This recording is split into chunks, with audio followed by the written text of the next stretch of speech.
Hi, babe. Figured I'd make a quick toot for you just so you can see how to do this. It's easy. First thing you have to do is create a new document. So go up to File, create new document. The Facebook profile pictures are 180 pixels by 180 pixels. I make all of my things in general at 300 DPI. It just makes the images look a little clearer. But it's going to end up 180 by 180 pixels. And just so you can see, you can change that to inches. So if you were creating an invitation and you wanted to go 5 by 7, it would do the math for you. And then hit OK. And that's going to create your artboard, on your background. Now that background by default is already white. So in this instance, you don't have to change anything. And what we would do is we need to place the Family Time logo by clicking up here, File, and the word Place. We want to put the Family Time logo in there. So this is the original one. Place it, and it's going to go right inside that box, nice and clean. And you can see, closely that, there's maybe this is a little tight on the edges. So what you can do to adjust evenly is click on the image, and when you look at these handlebars, if you put your mouse in a corner and you hold down the Alt and the Shift key, it will move and resize from the center and keep the aspect ratio exactly the same. So I would just give that a little breathing room like that and let go. And then you always have to tell it, don't keep that change, keep that change. That's one of the trickier parts of Photoshop. It's a pain in the ass. So you have to click, keep that change. And then there you go. And if you wanted to add a border to that, you would have to actually add a box. It's not as simple to use Photoshop for things like this, but it is simple once you learn how to do it. You have to go over here to the Shape tool. And when you click on that, up top, some of these choices will present themselves. You can choose the color of it. And if we don't want the fill, we just want a border, we would choose no color there. And then we would come over here to the stroke, which is the border. And then we could choose any color really to get started, just to give it a look.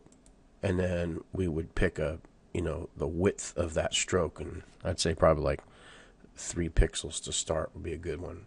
And then there's different types of strokes that you can put on there, but we'll just leave it, just regular.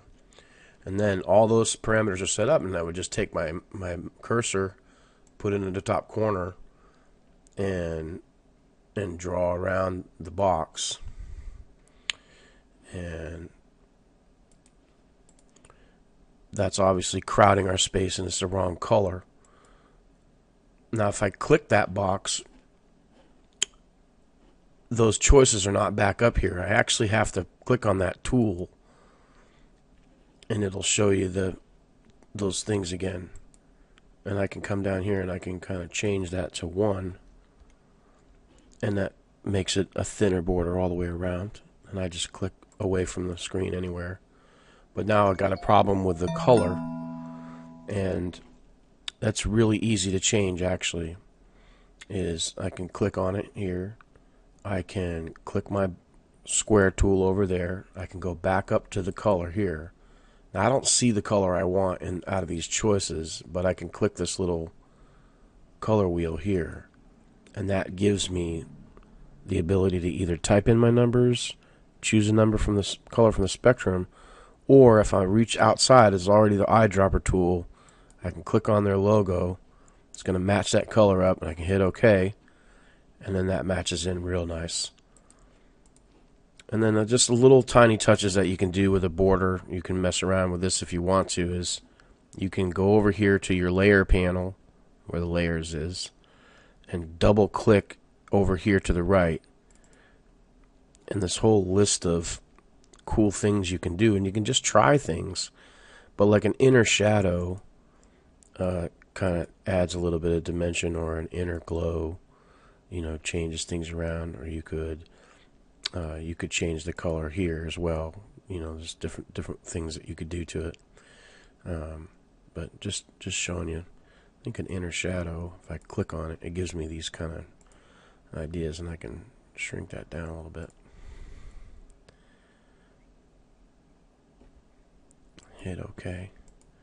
And the only thing I really want to do right now is just double check that this box is the same exact size. If I hit Control T while the box highlighted, all the sizes are up here, and I can right click and choose pixels, and you can see that it's a little bigger than the box, right, because we need it to be 180. So I would manually change that to 180 and hit OK. And then what I do is I kind of click and drag over all things. That highlights those two things over there. And then over here I use these alignment tools to center things. I don't know why that just shifted.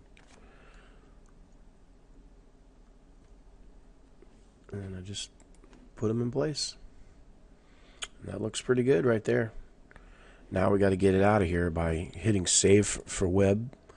So you hit File and come down to where it says Save for Web, or Alt-Shift-Control-S. Leave it at 100%. It's still a really small file. It's only 28.57 kilobytes. Save that. Tell it where to go. FTT Facebook profile. And you're done.